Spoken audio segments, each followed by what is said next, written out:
Sidelines with Rob Browne. Talk sporty to me.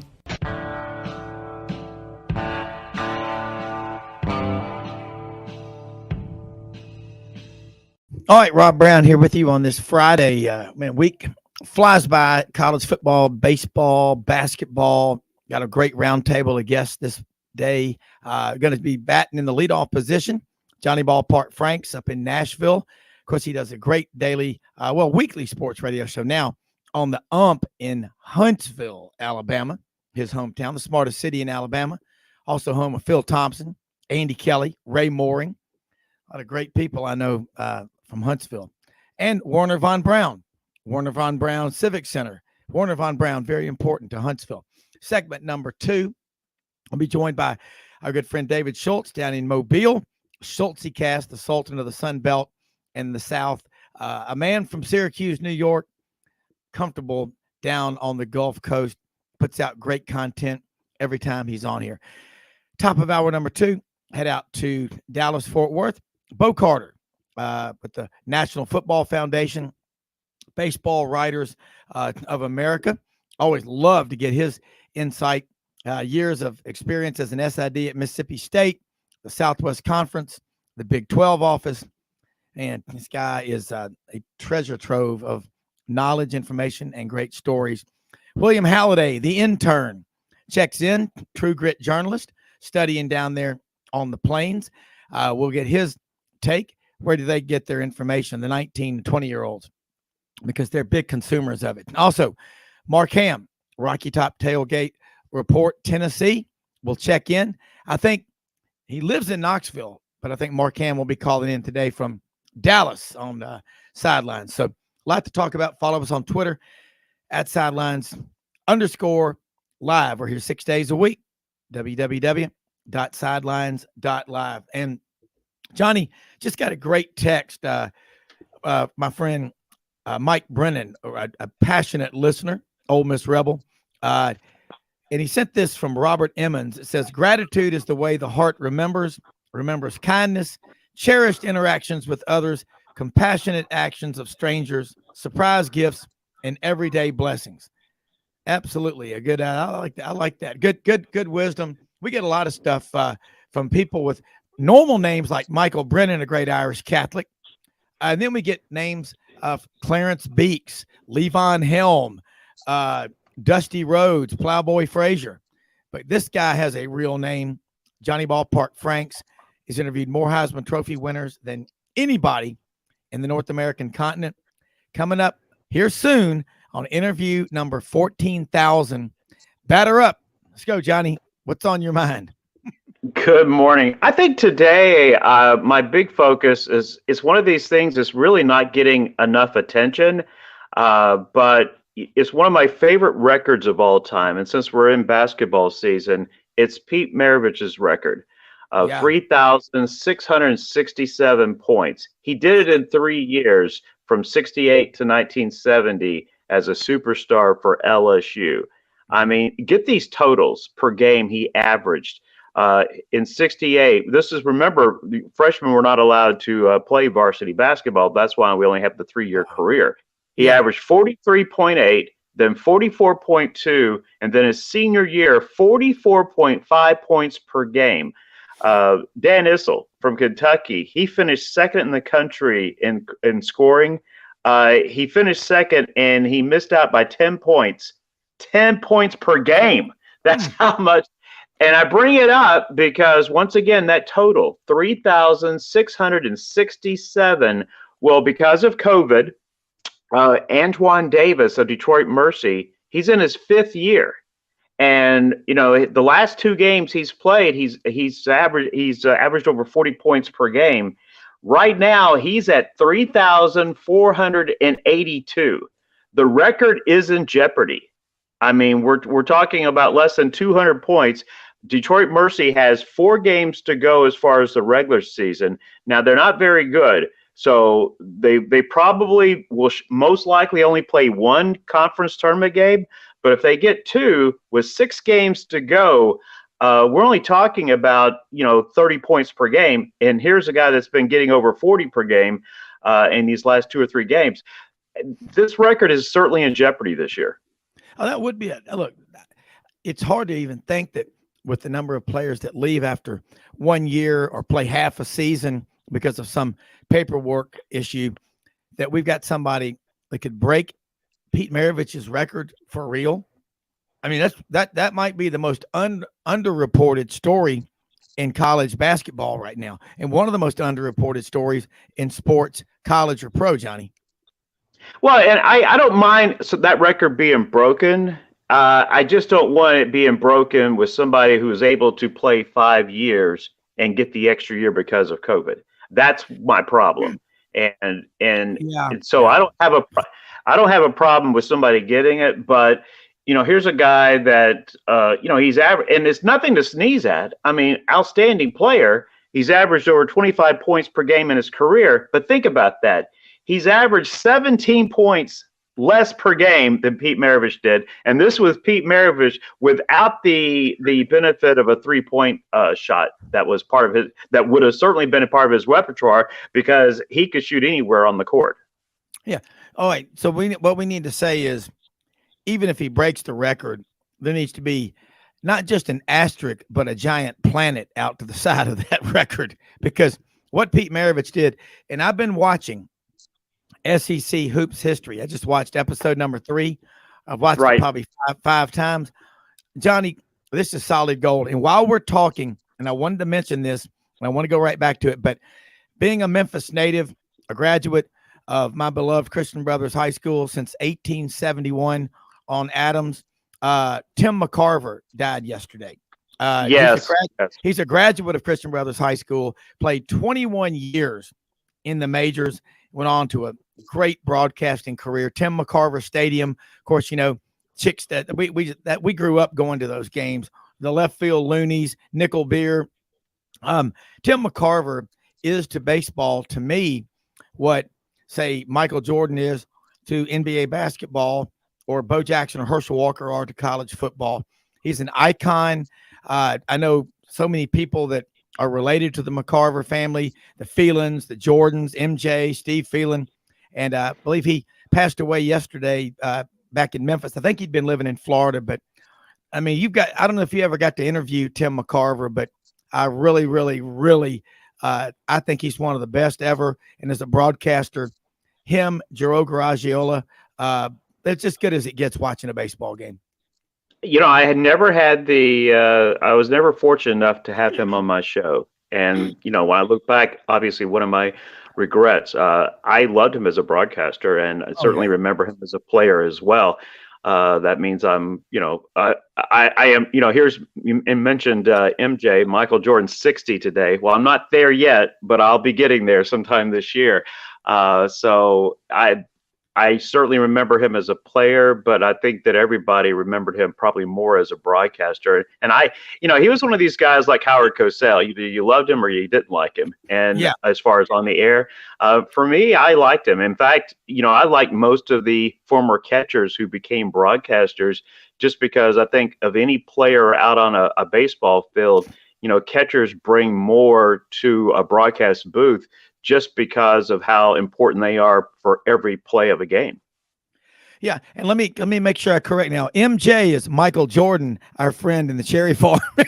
He's about 5'9", 197 pounds, but not the Michael Jordan. But he said, well, the Michael Jordan is 60 today. Let that sink in. The Michael Jordan, MJ, is probably 54, but he said having the name Michael Jordan is a hell of a door opener in the bond business. It gets a lot of people return my calls. I love it. But Michael's a good athlete too, and a great chef. We've been cooking his dinosaur bones, he calls them, beef ribs, on the smoker here lately. But you think about the great broadcasters. I love your interview style, and I know I've asked you this. Yeah, I do, because it's genuine and it is sincere. And when you're talking to people, you let them tell their stories. We're going to have William Halliday. I want to get you on with him. He is a friend of mine I've known since kindergarten's son, who sought us out and wanted to work with us on the show in an intern type role to learn. And I said, well, certainly I'll teach you whatever I can, but my guests that we have on Sidelines are the best. And I'm going to hook you up with William. He's a writer for the Auburn Plainsman now, and he is traveling. I mean, they're sending him to games all over the place, and he'll be on in the second hour with us. And I know you've got a tight schedule. You've got to go after the first 30 or so, but I want to get you on with him because he needs to be watching and listening how you do it on the ump. But 14,000, Johnny, repetition is the mother of all skill, right? Well, I think the biggest thing when I look back from interview one, I mean, I was really blessed. My very first show back in 2008, I had Heisman Trophy winner Pat Sullivan on. At the time, he was the head coach at Sanford. And I also had John Feinstein, one of my favorite sports writers of all time and sports authors of all time. So my very first show, I started strong out of the gates. But yeah, I'm 8 away. So it depends on how I format these next 2 weeks, but it'll either be in 3 shows from now or 2 shows from now. And as far as people who've never heard me do interviews, it's one of these things. I never write questions down, and I feed off of my guest. And so that means I have to do my prep work. And my biggest thing that I like to do, especially with legends and superstars, come up with something about them that they don't even know about themselves. And I think the biggest example of that when I was able to, and this happened back in 2020, but when I had Mike Garrett, the 1965 Heisman Trophy winner on, while I'm talking to him, I'm doing my math in my head. I'm thinking, he may be the first person ever to score a touchdown in the Super Bowl. So as I'm interviewing Mike Garrett, I do a quick search on the scoring summary of the first Super Bowl. And then I know that there was only one touchdown scored in Super Bowl III with my New York Jets, making their only appearance in a Super Bowl. I know that didn't happen in that one. So I did a quick little search and I go, Mike Garrett is the first Heisman Trophy winner ever to score a touchdown in a Super Bowl. And I was able to tell him that. And those are the kind of things that I like to do, not only learn things for myself, but also learn things that I can then give as gifts to my guest as well on the air. Well, and another thing, like you said, I don't write down questions. I study the night before. I study the morning of. I study, but you've got to be able to think of yourself like if you were a lawyer in the courtroom, you got to be able to think on your feet, and you got to practice. I mean, how many times have we heard the coaches say, the hay's already in the barn on game day? You better be ready. You can't stop and say, okay, let's do this again. But I love that. And I had a great bit of advice given to me by one of my friends who's a great mentor to me. And Steve said, just don't interrupt them. Just let them talk. Sometimes there's a pause. And, Audrey always refers to Captain Kirk, William Shatner, as the greatest pause actor of all time. Audrey, I think Johnny's going to agree with you. But will you let people I'm going to disagree. I'm going to disagree because I think Old Yeller brought the pause. So I'm going to go with Old Yeller. Okay. Get it? Pause. Old Yeller. Get it? So, never mind. No. Thoroughly. That's all you get with the humor today. No, that was good, but it was, you let people talk and what they'll do. And sometimes there's a pause and it can seem like an eternity when it's 10 or 15 seconds, but also know from a friend of mine who's a homicide detective, he said, typically the first encounter that you have, if you've ever seen the TV show, The First 48, it's complete denial, blah, blah, blah. And then it's like, well, I tell you what, it's 3:00 in the morning and we're not in here having this conversation because you're having a particularly good day. Tell you what I'm going to do. I'm going to go down the hall, get me a snack. You sit in here and think about it. When I come back, let's start over. That's when you start getting results. But I love the way you talk about your Heisman interviews. That deal with Mike Garrett. Mike, you were the first Super Bowl, first Heisman winner to score a touchdown in the Super Bowl. Hell, I didn't know that. My dad calls me an idiot savant daily. But I know it now. Well, it's so funny about it now. When I post interviews, I make sure that, like, for example, for Mike Garrett, he played football at USC. He was USC's first Heisman winner. And now we have, of course, Southern Cal with the reigning Heisman winner in Caleb Williams. But when I post, I also make sure I tag these universities or whatever backgrounds that they have as far as where they played their particular sport. And so I am now an official fan or admirer of USC. When they knew that Mike was coming on my show this past Monday, they were retweeting it and sending it out to their fan base. So now I'm an official top fan of the USC folks.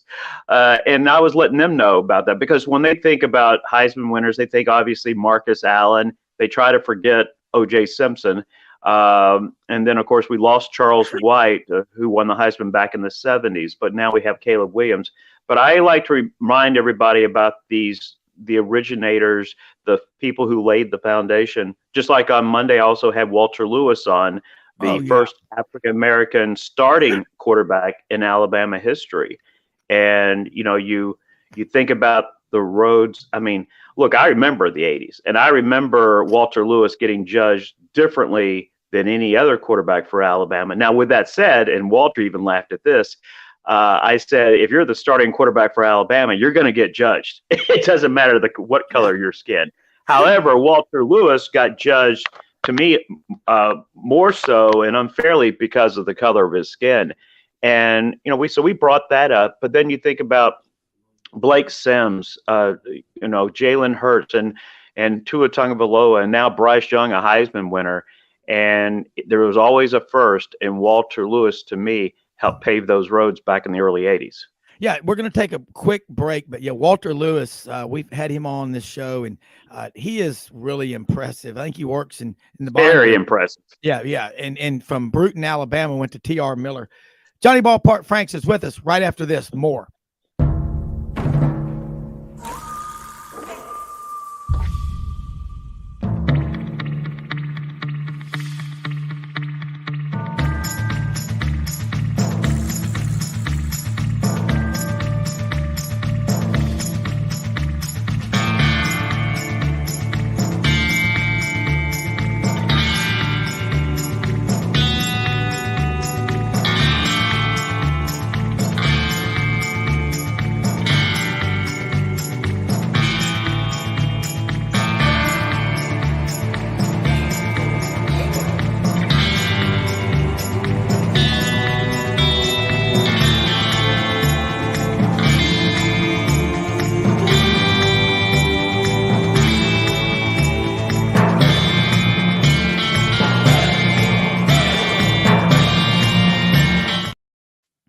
All right, I gotta love that music. Sounds like a Clint Eastwood movie, The Good, the Bad, and the Ugly. Hey! But Johnny Ballpark Franks, you're talking about Walter Lewis, and he told a cool story on Sidelines a couple of years ago about the Liberty Bowl in Memphis, the Coach Bryant's last game. And I don't know if he told you this, but I bet he did. But about in the game, Alabama was trailing, and he had a discussion with Coach Bryant that was pretty short on the sidelines, and about the way things were going. Coach Bryant said, I'm in charge of this team. You get out there, basically man up and do what you know how to do. And of course, Alabama won the game. And Walter Lewis said after the game, when they got back to Tuscaloosa, he got a call, come see Coach Bryant. And he went over to his office and visited with him, and he apologized for, talking back to him and, just what happened. And Coach Bryant said, look, all I was trying to do was tell you to go out there and be the man I always knew you could be and win the damn football game. And you did it. And he said, I love you, and gave him a hug. And just, Walter Lewis is a cerebral guy. You talk to him, and he has a lot of great memories of Memphis with Billy Donovan and Logan Young and the Memphis Showboats when he was the quarterback up here. And he will always be remembered in Memphis. And the USFL, the Showboats, are coming back in April. He was a rock star. He was an absolute rock star in Memphis with Reggie White. And, Johnny, only people like you get into these guys' minds. But let's go. I love hearing about it. Well, one of the things, two takes from my chat with Walter, and we talked about that, and we went into really in depth, because I don't put on interviews like that, if it takes 20 plus minutes, I'll go 20 plus minutes. And so I didn't push it as far as trying to move on to another subject.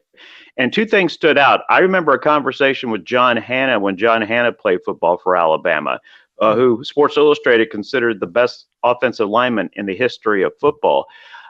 John Hannah told me one day at lunch, he was sitting there eating lunch by himself, and Coach Bryant sat down. He was so nervous and so intimidated, John Hannah was, that he couldn't finish his lunch. And for me, what stood out is that here during in the heat of a ball game, knowing how important this game was, because it was Bear Bryant's last game against Illinois in that Liberty Bowl, the fact that he was actually back talking Coach Bryant, that tells me a lot. And that's what most fans don't understand. You know, when the game starts until it ends, you see a lot of heated discussions on the sidelines. When the game is over, those kind of conversations are over.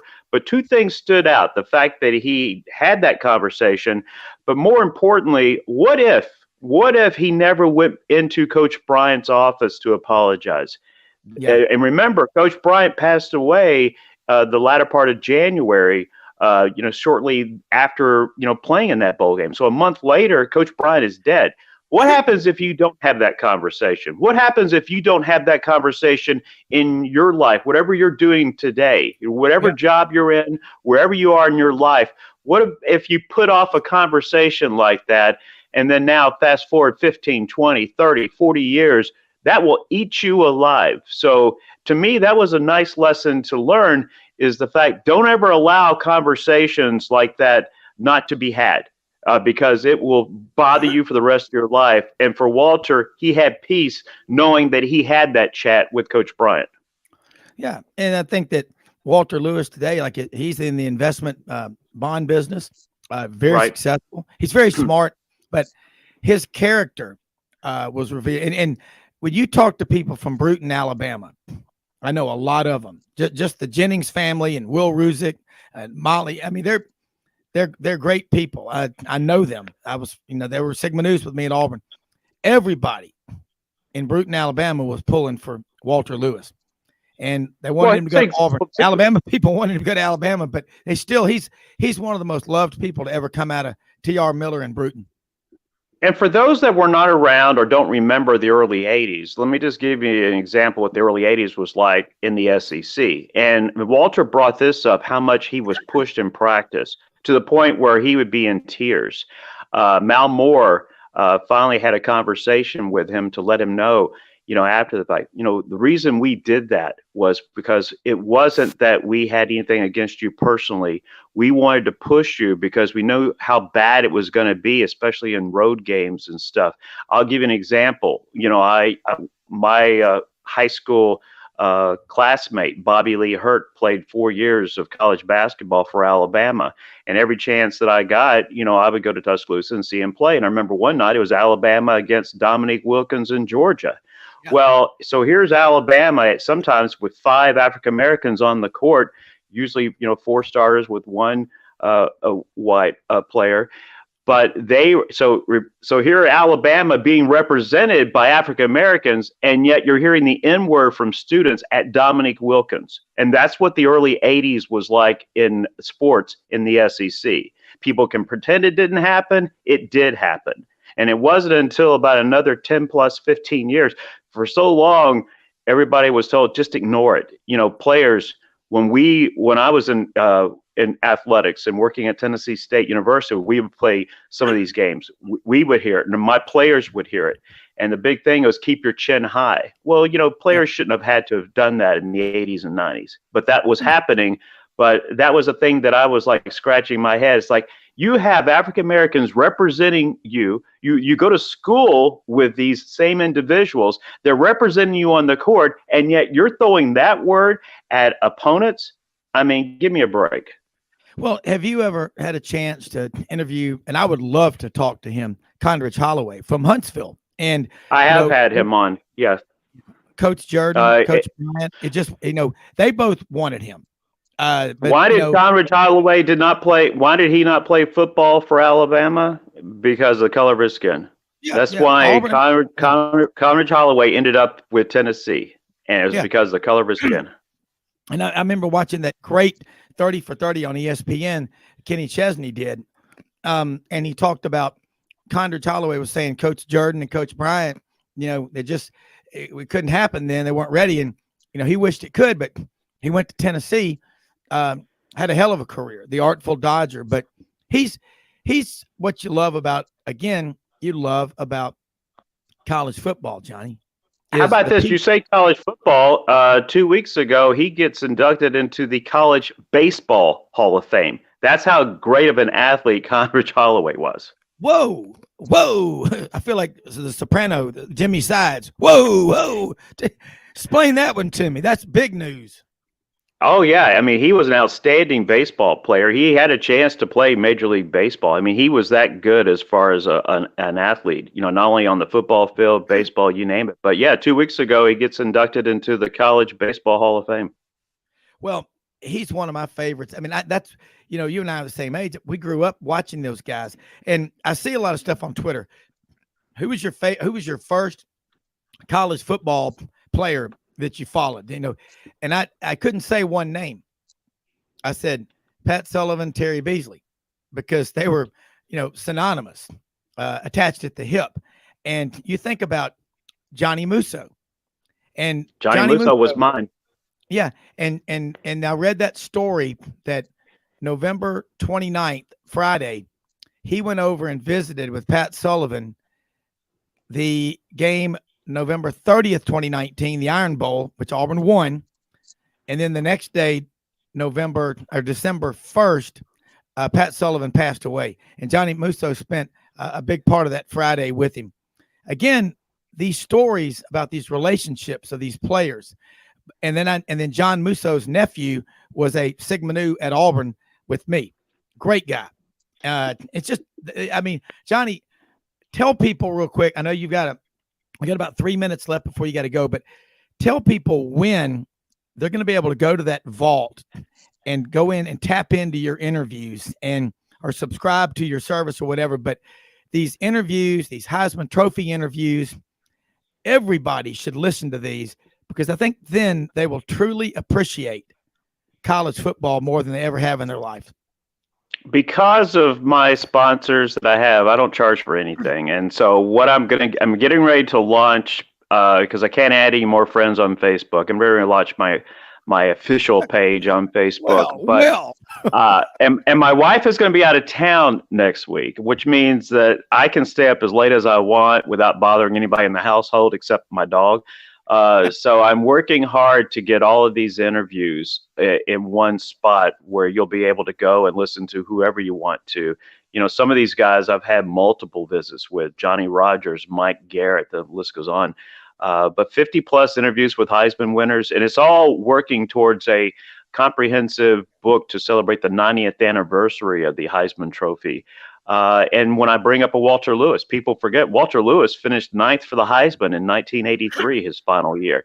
And so it's not just going to be about the winners or even the runner-ups. It's going to be about anybody who was ever a finalist for the Heisman Trophy as well, or a top 10 finisher.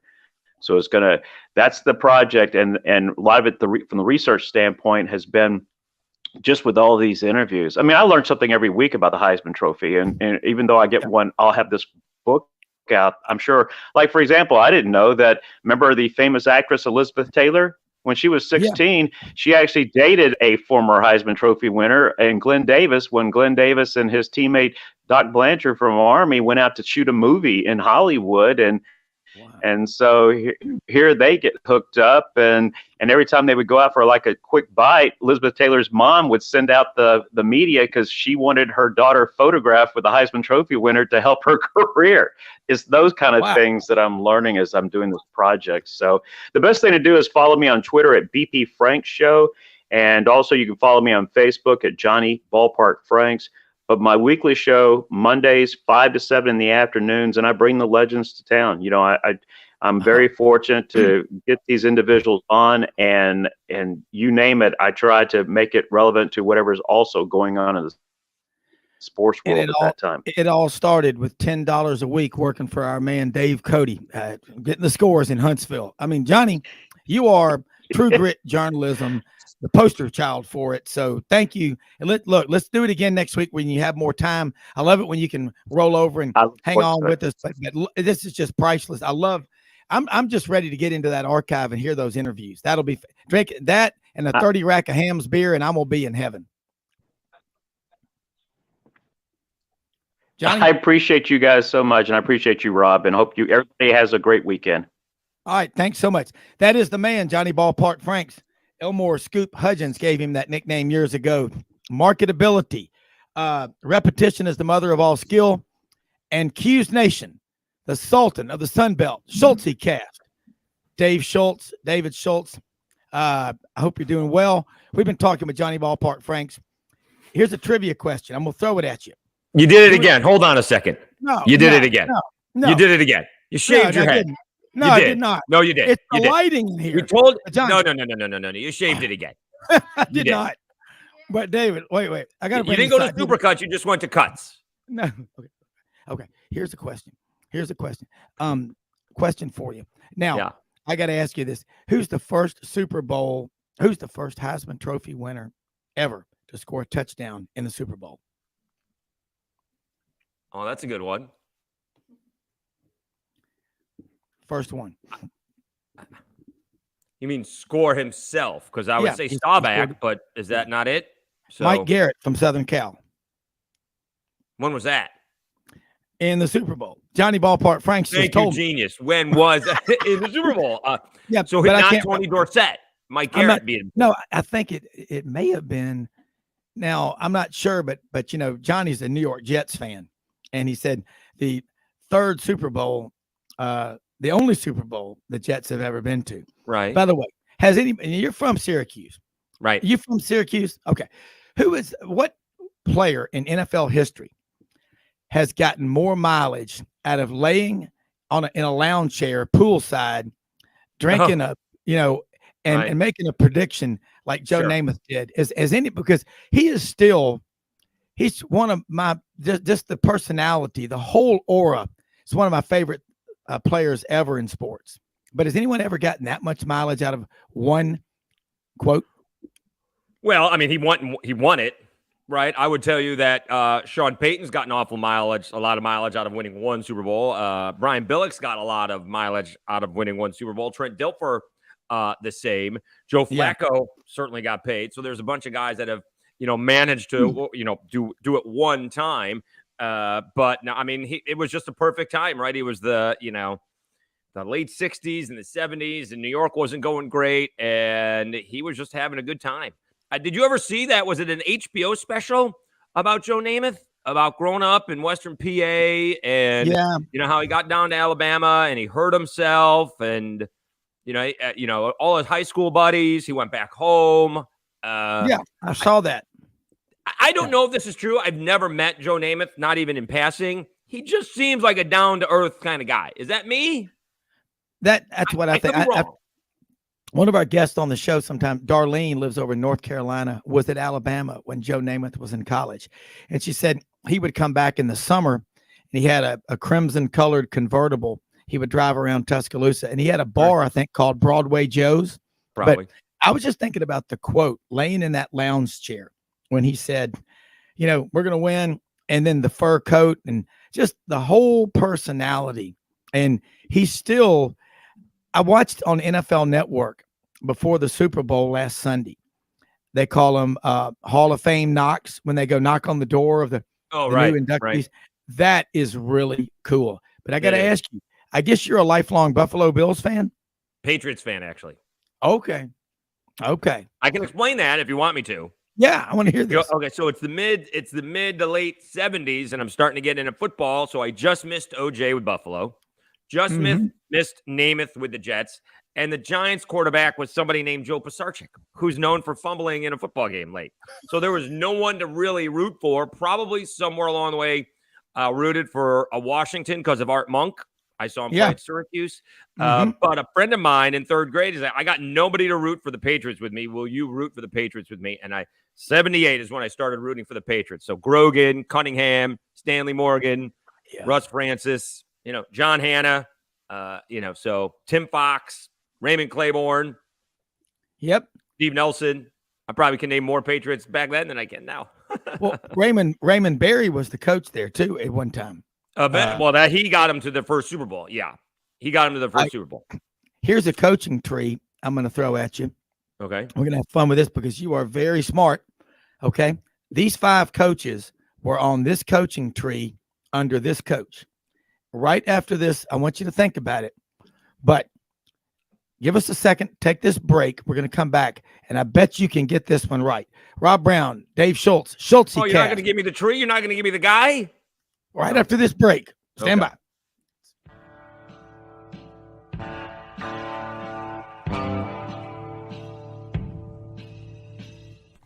Red River Ford and Toyota, located in Wynne, Arkansas.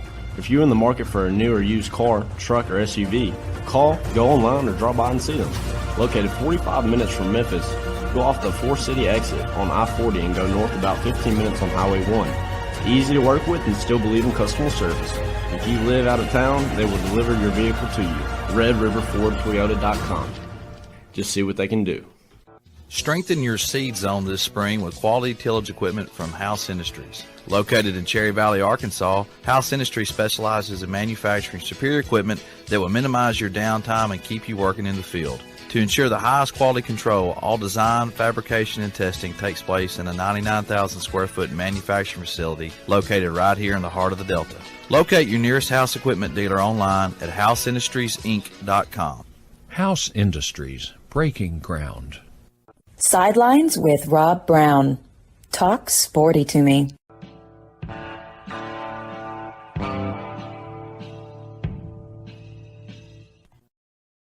Dave Schultz, in the history of legendary coaching trees. You are the first person to blame lighting on whether you had short hair or not. Yeah, well, but I'm a living brain donor. But let me say this. These 5 coaches were on this. Jimmy Johnson, Barry Switzer, Raymond Berry. Raymond Berry? Uh-huh. Okay. Pete Carroll and Joe Gibbs. They were all on the staff at one time. Oh, at one time, not together. Yeah, a string of them under this head coach at what school? Are we at Arkansas or something? I don't. Yep. Yes. Wow. No kidding. Dave Schultz. For that, you next time I see you, you get a 30 rack of Ham's beer and a steamer pack of Crystals, with or without cheese. You nailed it. Raymond Berry, Pete Carroll, Joe Gibbs, Barry Switzer, Jimmy Johnson, and my friend Tim Horton. His father was playing at Arkansas, and then Tim played at Arkansas under Frank Broyles. And that coaching tree was unbelievable. And Frank Broyles left after the 1957 season from Missouri to go to Arkansas. They went from $10,000 to I think $15,000 a year is what they paid him. And that coaching tree is phenomenal. But I'm with you on the Patriots. I grew up a Cowboys fan, but the Patriots. My brother grew up a Cowboy fan. Yeah, you know, I'm a big Bill Belichick fan. Okay, we had Wesley Britt who played for him on the show last Thursday talking about the Super Bowl and the attention to detail. And I want to see him get the Patriots going again because I love the way he coaches and the way he studies every player. He is so hands-on. That's 7 Super Bowls up there. Say what you want. You lose Tom Brady. 6. He's won 6. He's been to 9. And that doesn't include with the Giants. Here's the problem now, Rob. Yeah. Before, he was really only dealing with, Roethlisberger, Manning, and you want to say Flacco, right? I mean, the Bills weren't any good. The Dolphins weren't any good. The Bengals weren't any good. Jacksonville was good every now and then. But, I mean, now in the AFC, you got Patrick Mahomes. You got Trevor Lawrence. You got Joe Burrow. We'll see who the Jets get. Tua's pretty good in Miami. You got Lamar Jackson. I mean, you name it. We'll see what Sean Payton does in Denver. So, it's not going to be quite as easy coming out of the AFC as it was before. Remember, now it's all different. Before, this was always my expectations of the Patriots. get the number one, basically host the AFC Championship game. You know what that would be? Win one playoff game. Back in the day, right? It would be they'd be the number one seed. We got to win one playoff game, and we'll be in the AFC Championship game, and I'll take my chances at that point in time. Yeah. And they lost a couple of times, right? They lost to the Jets at home, and they lost to the Ravens a couple of times at home. But that's really it, right? They went into Pittsburgh, I believe, a couple of times in the playoffs and beat them. They beat the Colts at home a couple of times. They lost to the Colts. That's where Manning ended up winning his first Super Bowl. But it's a lot tougher these days than it was before. And I didn't even say Deshaun Watson in Cleveland. See what happens there. So, you know, there's a lot more really good teams than there was back when the Patriots were winning championships. I'd be remiss. I forgot Phillip Rivers, but, they never really, did they even maybe they got to the AFC Championship game one time? I think one time. Yeah. I think, but by the way, another incredibly down-to-earth superstar. Yeah. Right? Borderline Hall of Famer. And a couple of years ago when he first got here, you do the whole, your NFL career and why you're here in high school. And then I did an interview with him after they won like the opening game. They played on a Thursday night, and I'm hosting my show on Friday. I got so geeked out that I talked to him just for 10 to 15 minutes about his high school team. That was it. We didn't even talk NFL. And he was just super kind, super generous, and, kind of just like another high school football coach, except, he's got an NFL, again, Hall of Fame-ish career. He'll probably get in, but, he's a great guy too. Yeah. Isn't he coaching St. Michael's Catholic School, the new Catholic school there in Fairhope out in Baldwin County? So as a nice Jewish boy, I had to ask. It's actually, I did, because I don't want to get it wrong. It's actually St. Michael. So I guess it's apostrophe. Yeah. In a possessive, but it's actually just St. Michael. But you're right. Yep. St. Michael Catholic School, and it's the archangel of battle, the defender of battle. That Phillip Rivers, I think, has 11 kids, and he's from Athens, Alabama.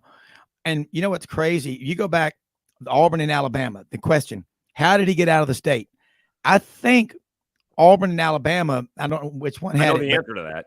One wanted him as a tight end. One as a linebacker or something. Yeah. Yeah. Auburn wanted him as a tight end. Yep. Yeah. They were recruiting him as a tight end. Yeah. Hey, these are two guys. One of them just got the Hall of Fame knock, going to the NFL Hall of Fame. And DeMarcus Ware.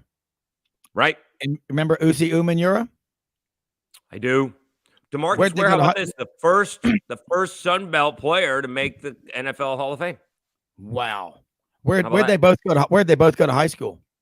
That I don't know, but DeMarcus Ware You're not going to believe this. You want to do double or nothing on a 30 rack of Ham's beer, or as Archie Bunker used to drink. I could call Clavin on you from Jeopardy. They did not go to Jamesville DeWitt High School. No. But what did Archie drink? Those Narragansett beers? I've been to Block Island, Rhode Island. Narragansett's a big beer. Where are you? By the way, where are you finding Ham beer now? Ham's beer? Oh my God! My wife's maiden name is Ham. But no relation to, of course, Hams. But Walmart, you can get it at the Walmart in Wynn, Arkansas, or anywhere in Arkansas, a 30 rack for $15.98. But let me tell you, Uzi Umenyiora. Doing that kind of damage to your stomach on a regular basis, are you? Well, only on special occasions for medicinal purposes. Right. But, hey, Dave, where did Uzi Umenyiora and DeMarcus Ware go to high school? Auburn High School. And neither was offered by Auburn. Who was coaching at Troy at the time? Auburn Sigmanu, longtime assistant coach there, and worked with Pat Dye for 11 or 12 years, Larry Blakeney. And he took I think DeMarcus in high school was 6'3", 192 pounds. Well, there you go. And he filled out. Yeah, it's just unbelievable. You don't ever know. Yeah, but sometimes, So how does it get past Auburn? Because he was 6'3", 195 playing edge. I mean, that's not going to work at Auburn, right? I mean, that's like big for a wide receiver, but small for a defensive end. It's not even, Just to make sure we understand this, Carlton Marshall was 5'7", 200 pounds, a linebacker at Marshall, or a linebacker for Troy. So he weighed more. Now, although he's like 25, than DeMarcus Ware did, coming out of high school. So and he was 6'3". So it's tough to blame tough to blame Auburn. We're like, yeah, that's not going to work in the SEC. And then he becomes a player that he does. And maybe he becomes a player that he does because he got an opportunity to play sooner once he filled out. Who knows? Hey, arguably the greatest wide receiver in NFL history came from Starkville, Mississippi. Do you know who that is? I mean, unless you're going to say somebody other than Jerry Rice, because I don't think there's much of an argument. Yeah, I mean, exactly. You know. Yeah. I'm just saying, but it's so hard to predict, and we're now so caught up in the star system and all. And look, it is important, but you can't, there's a lot of things that go into making a player successful. And you think about, I don't know if you weren't in Mobile at the time, but back in 2006, Tommy Tuberville, in my opinion, is one of the greatest evaluators of talent I have ever seen. I was talking to an Alabama friend of mine who knows more about Alabama, I think, than anybody alive other than Kirk McNair. But we talked about this one.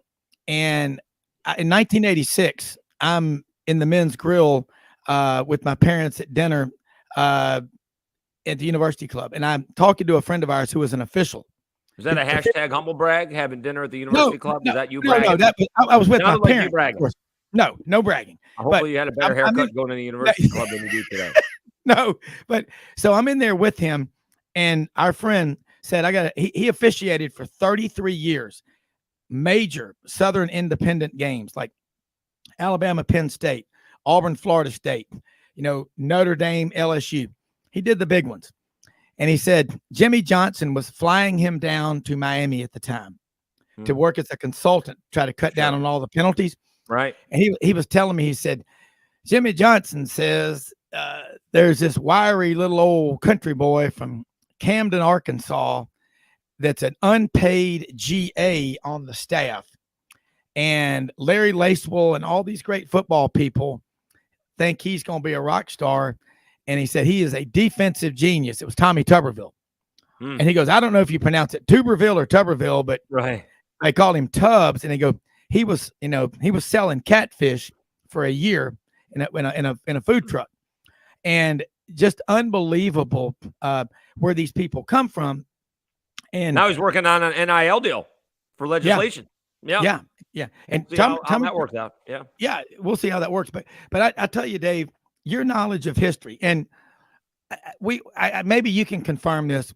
We talked about this yesterday on the show on the college basketball yesterday with John Hartwell and Matt Dean and Tommy Kane. Was Jim Boeheim on the staff of Dr. Naismith in the Peach Basket era? Right. I cannot confirm that.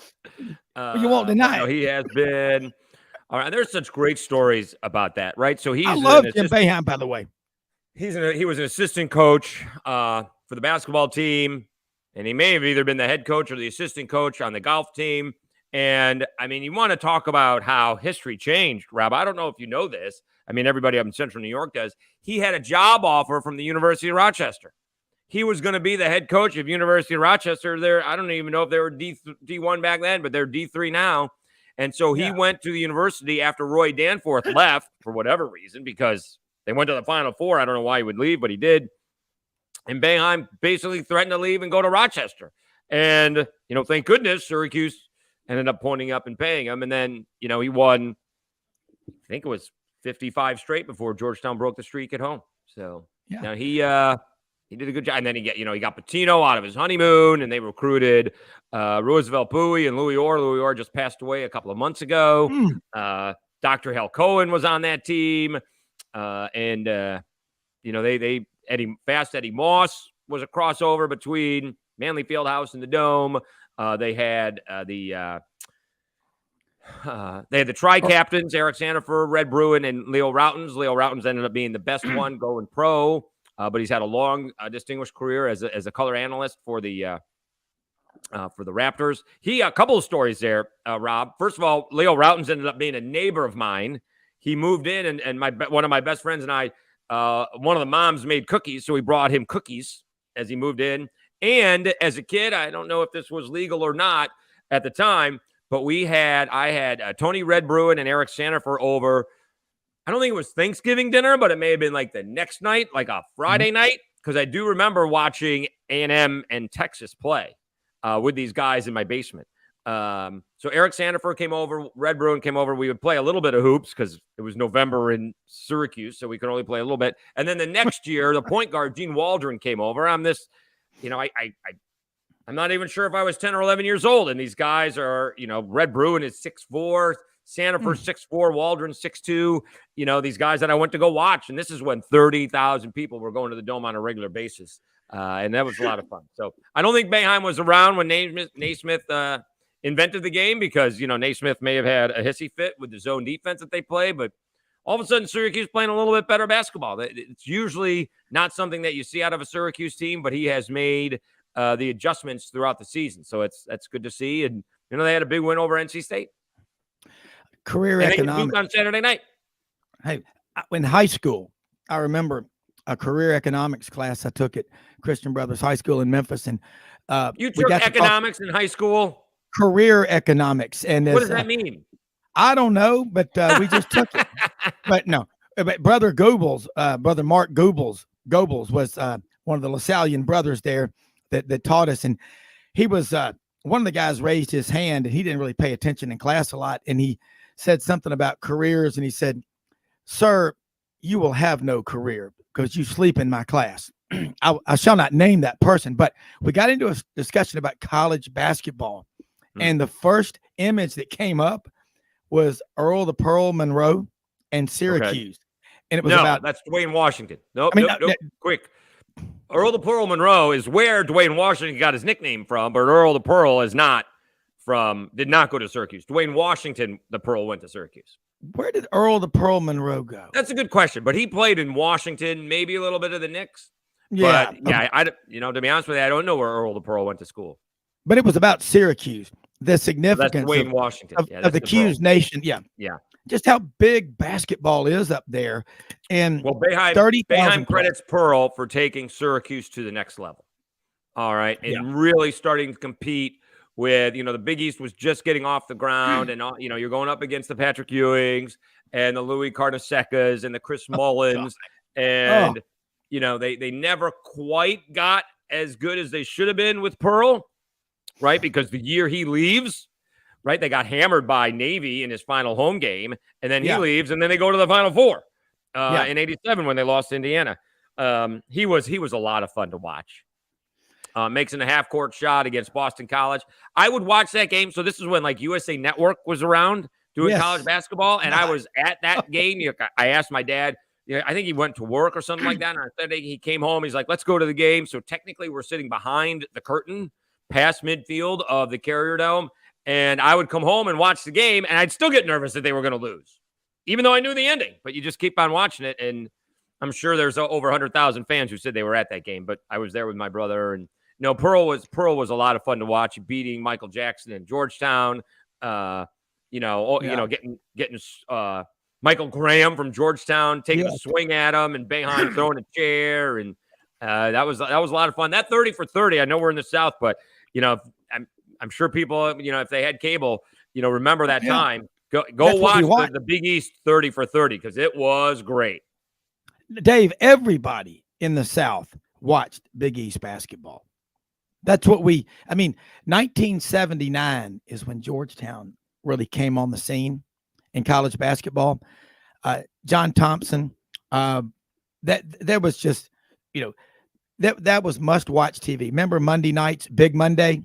Yeah, that was already mid-'80s. That was late 80s. Yeah, mid-'80s. Yeah. But I'd already taken off by then. Yeah. The Big East made college basketball so and then you popular. get a kid like Stevie Thompson who's out of Crenshaw High in L.A., so he's coming home from school and Syracuse is on TV. Yeah. Hey, hold on through the break. We got a few more minutes. I know you got to go, but we've got a few more minutes after the break with David Schultz. Please start again, Rob. Just shave off the whole thing and start again. Shave off the whole thing. Start again. Don't let it grow don't let it cut for Carl Childers. Start again. We'll be right back with David Schultz after this. Hey y'all, it's Ainsley from Hewlett & Dunn, just coming to let you know about our new collection of boots. It's going to be our dress boots. They're the Horsepower collection, and they're genuine exotic leathers and really comfortable. Comes in all different sizes and patterns, so come check them out.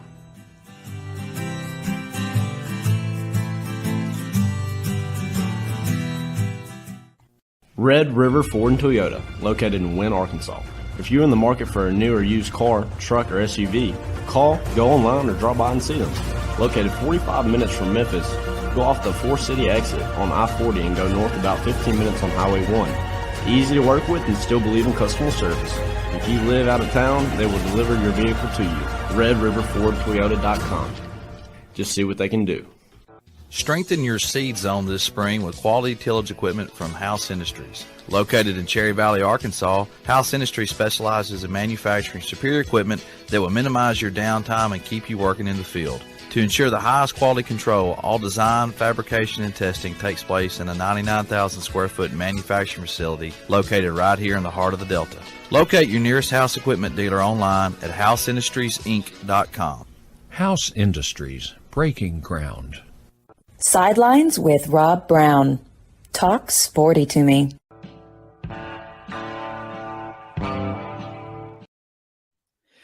David Schultz, college basketball. You know, it's funny you say that about, I know we're in the South. That's growing up in Memphis. I remember sliding on the ice going down Central Avenue in the ice storm. After your economics class? No, the ice storm in February of '74 to go watch Memphis play basketball at the Mid-South Coliseum. Oh, which it looks like they're about to tear it down. The legendary home of Monday night wrestling. Who was in that set? But who were they in this? Were they in the Final Four in '74? Because who was the other team? So they were there when Syracuse was there. In '73, they went to St. Louis, remember, and played UCLA. In '75, Syracuse was there. But I think they lost to UCLA. I thought Memphis was the other team that was there. Now, Memphis went in '73, and that's when Bill Walton was 21 of 22. And my dad was up in St. Louis for a meeting. He's an architect. He was up there for a meeting, and they got through early, and they said, look, we've got courtside seats for the national championship game tonight. Do you want to go? My dad looked at him and said, yeah. He's an Auburn grad, but if you live in Memphis, you pull for the Memphis Tigers. And how about these blue bloods in that '75 Final Four? Syracuse, Kentucky, Louisville, and UCLA. Syracuse, and I believe that was the coach's last game. Yeah, and John Wooden. I know, and John Wooden won 10 national championships. Right. Somebody told us on the show, this is blow your mind, Dave, how things happen. He was 52 years old, been coaching 14 years before John Wooden ever got one of his teams into the tournament. Is that correct? That I don't know. But like the Patriots, a little bit of an easier path certainly was for UCLA, right? I mean, the tournament wasn't very big when they started it, and UCLA may have had to win one game before the Final Four. It was just not. It wasn't quite as big as it is now, right? You have to win 4 games to get to the Final Four. There was not a big, long path for the top teams to get to the Final Four. Maybe more than one game, but not much. All right, got a question here from one of our listeners. He's a huge fan of yours, Shoney, down in Hayhira, Georgia. It's a suburb of Valdosta. He's like, Schultz is one of your most talented guests you have. This guy is a freaking genius. He said, ask him about former Big East Commissioner Dave Gavitt. No. So Gavitt, so the idea behind the Big East, right, is a lot different than the SEC. So it's basically the polar opposite because there are not major metropolitan areas in the South, right? You got to go from Atlanta to New Orleans to Houston, right? And that's about it compared to Philadelphia, New York, DC, Boston, eventually Pittsburgh, things like that. Now, the worst, what's that? Providence, right? I mean, that's right on the I-95 corridor. But they were looking for, places to take direct flights to, So they wanted the big media markets, which they got. And then they added Syracuse because Syracuse was a northeastern power. Now, the one thing that had an effect on it, and this was a big deal because Syracuse football was down at this point in time. It was before the dome was built or as the dome was being built. But Joe Paterno wanted to be part of the Big East, and Syracuse blocked it. They would not allow Penn State to be part of the Big East. And it didn't hurt. It obviously didn't hurt the Big East. It hurt Penn State's basketball team, which has never really caught on in the last 40 years. And it certainly helped Syracuse basketball. The Big East football conference was much later, but it certainly hurt Syracuse football eventually not to play Penn State. Penn State went to the Big Ten, and they haven't won a championship in many, many years, but they've been much more successful. But it was a Syracuse putting the block on Penn State to join the Big East. There were some big time egos, and that was a problem. But boy, I'd have to go through it. So Pittsburgh was a late addition. I guess West Virginia eventually got in there, but maybe they would have been in there originally. Maybe not. That seems like maybe they were a later addition as well. But it was again Carnesecca, John Thompson, maybe Raftery eventually, right? At Providence. Maybe that may have been the early time in the Big East. PJ Carlissimo at Seton Hall. Providence and Seton Hall at point in times, they were the dregs of the Big East. They were just bad, right? You had Michael Adams at Boston College. Oh, yeah. They were good. Yeah, who was it? Gary Williams was the coach over at Gary Williams was the coach at Boston College, and Paul Evans eventually at Pitt, and I guess we just had the anniversary of Send It In Jerome, so that just came down maybe last week or something. But yeah, it was a lot of fun watching the Big East, and they dominated for a while, and then of course you get 85, where 3 of the 4 teams were in the Big East. Yeah. Well, let me ask you this before you go. We've got Mark Ham in the bottom corner there, Rocky Top Tennessee Tailgate Report on Tennessee. Bo Carter, formerly from the Southwest Conference, the Big 12 office, before that the SEC at Mississippi State, and now the National Football Foundation, Baseball Writers of America. Dave, I got to ask you this question. Uh-oh. Are there a lot of Penn State fans up in Amish country in Pennsylvania? Could a guy like, you remember Ishmael Borg and Brother Hezekiah in the movie Kingpin? If they were Penn State fans, how would they know the score? They can't listen to the radio. They can't watch TV. Can the Amish attend Penn State football games? Well, Only you would know that. Well, the horse and buggy may be an issue. So that's still an issue today. I lived in Harrisburg about a decade and a half ago. It is a very scenic route if you're doing it in September and October. If you're going to Penn State in November and December, you may be taking your life in your hands. It is not the easiest place to get into. My mother is actually a Penn State grad, and it is a gorgeous campus. the football field in the stadium is literally in a cow pasture. It literally is right next door to a farm.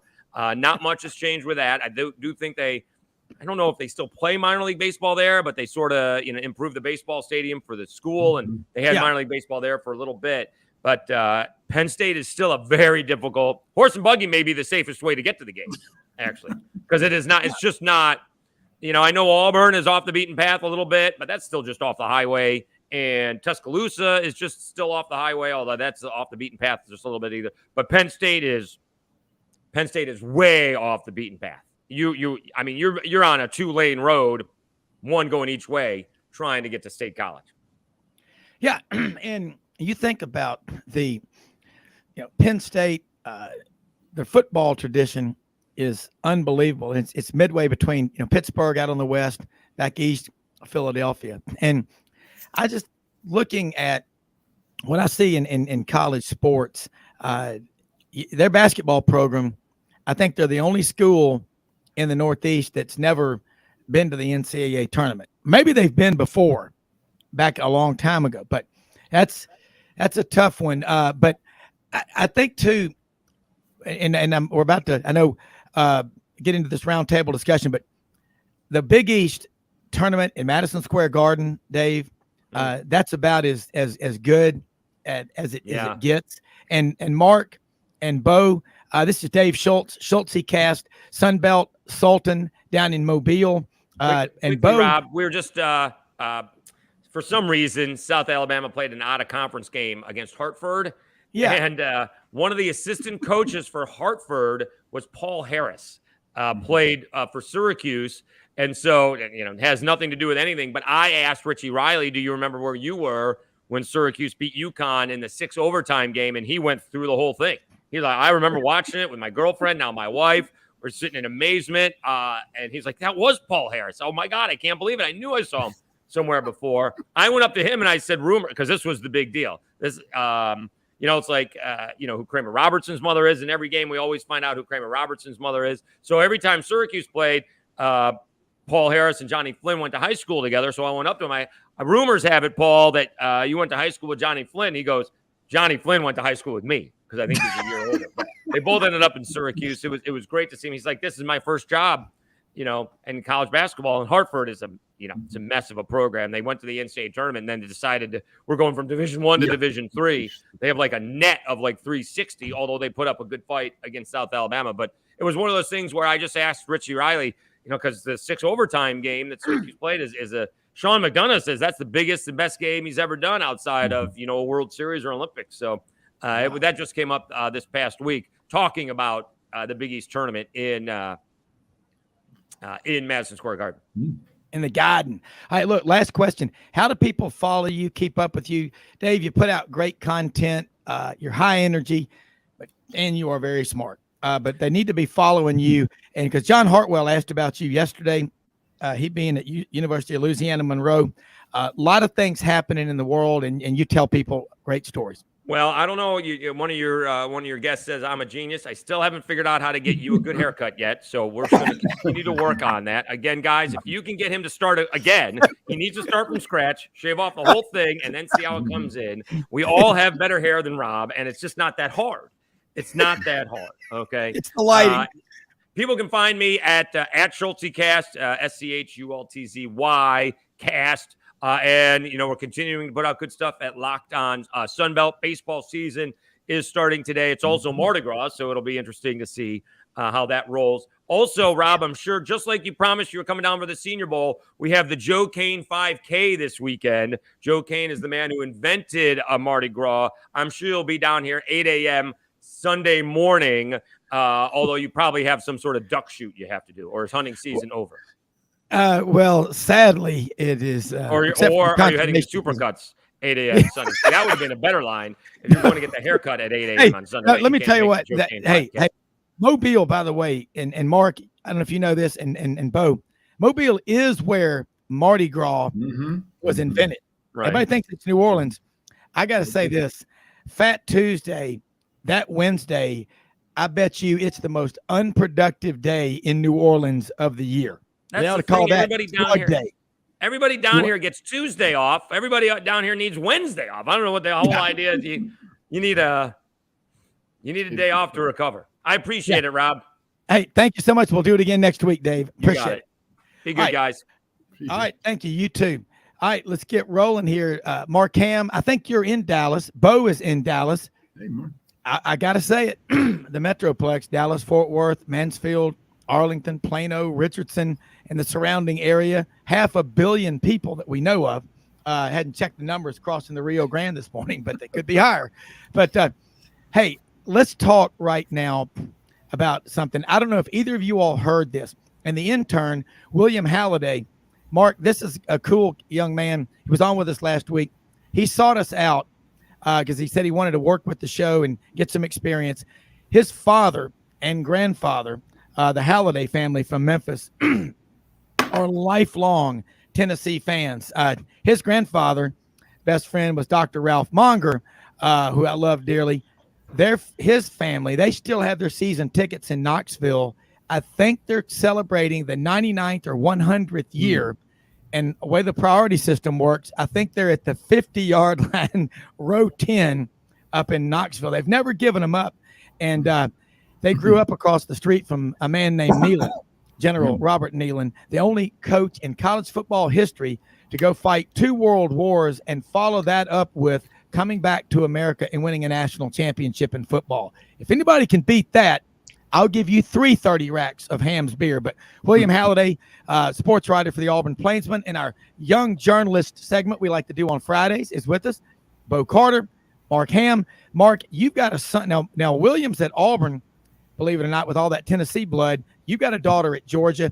You've got a son who's a junior at Tennessee working with the football coaches. So I think you can relate to what William's trying to do, but he was up in Knoxville for possibly the ugliest basketball game anybody has seen in recent history, 46-43, 100 missed shots, the lowest combined score in the history of ranked teams since the Associated Press started keeping track in 1936. Well, that's football, but anyway, it was an ugly game, but he's seen a lot. That's that may set you back a few years, William, to see that, but welcome to the Sidelines Roundtable.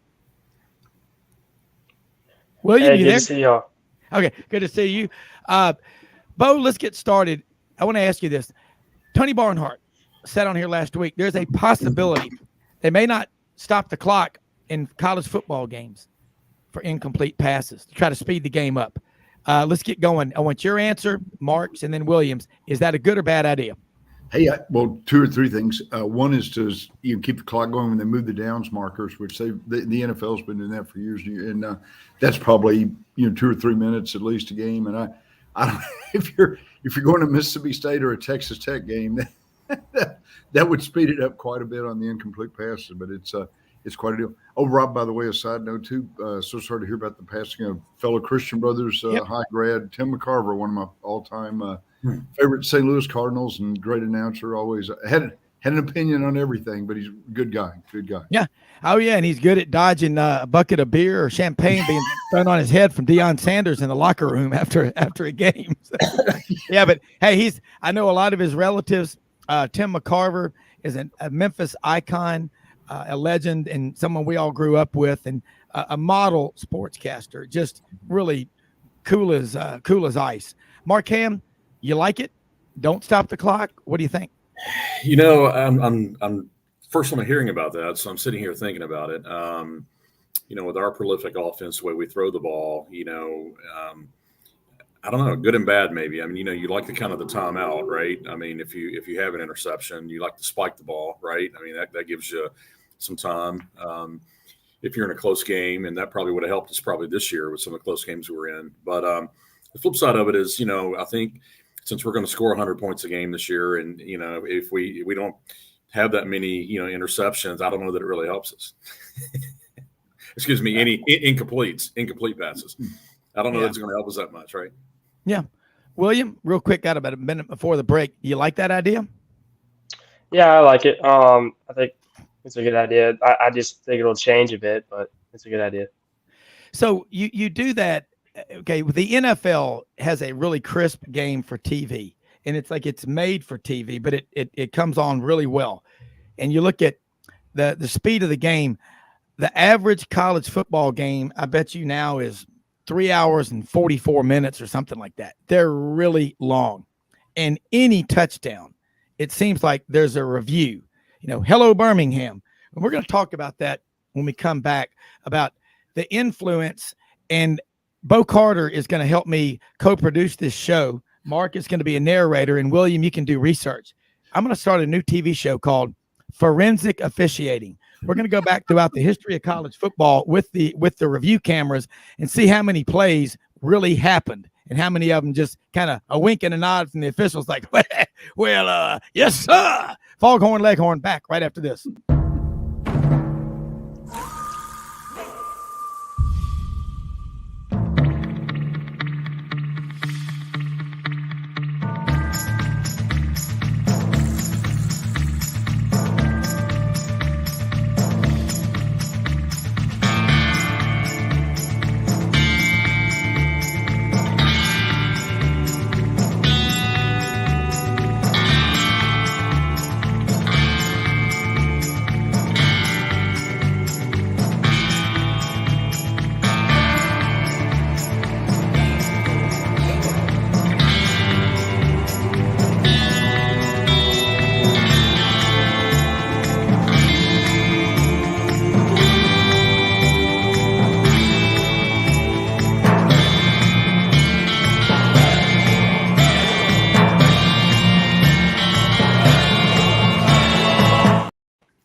All right, back here with the round table, William Halliday, Bo Carter, Mark Ham. And let's get started. You look at the big picture of college football and what's going on. But what if we would have had the review? Give me a couple of plays. You may have quite a few over time that were so controversial at the time. Had there been review, you're absolutely convinced, Bo Carter, the play would have been overturned and the outcome could have been completely different, and college football would be different. One comes completely originally in mind. 1981, Mississippi State and Ole Miss.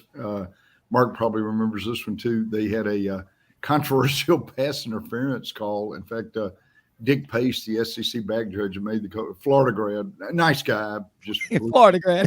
I mean, but they would call it the $200,000 pass interference call. I think Mississippi State was going to the Citrus Bowl if they'd won, and they ended up going to the Hall of Fame Bowl. No offense to Birmingham, a lot of great ball game, but the Ole Miss guy was on Kenny Johnson's back pretty much, and he was trying to make the interception. You know, I don't know. Speaking from a biased point of view, because I was working at Mississippi State at the time. Yes, of course. There were about 4,000 different replay looks and photos and everything else, but that was one that came up that could have and should have been reviewed. I think last 20 seconds of the game too. Yeah, Mark, have you got any possibly in the Tennessee-Alabama game? Yeah, I mean, there's been some with Tennessee, Alabama, but the one that comes to mind, I think, more than any would be, was it 2006, 2007 when we had Florida at home and, you know, they threw the pass. I'm trying to think of the name of the receiver that caught it. And I mean, he held it for like half a second and they scored a touchdown and they won. But, you know, those, if that had been reviewed, I mean, that would have been overturned. We would have beat Florida at home that year. But, you know, I like the reviews personally. I mean, you can't be perfect. I think sometimes, you know, they become a little too overwhelming if you're reviewing everything. I mean, sometimes you just got to go with it. But I mean, there's a lot of good calls that are out there that, you know, kind of keep the game, you know, the way it should be. People get upset, you know, if it doesn't go their way. But, you know, if you're talking about touchdowns or first downs or critical situations, I think it's important to have them. I think some of the other stuff may, you know, it gets a little old, but I think if it's touchdowns or fourth downs and, you know, first downs or something like that, I think it does help the game, because that way you don't feel like you're being robbed. Yeah. William, now you're a lot younger than everybody here, but the reviews, it's pretty much been the way of life since you started watching a lot of college football.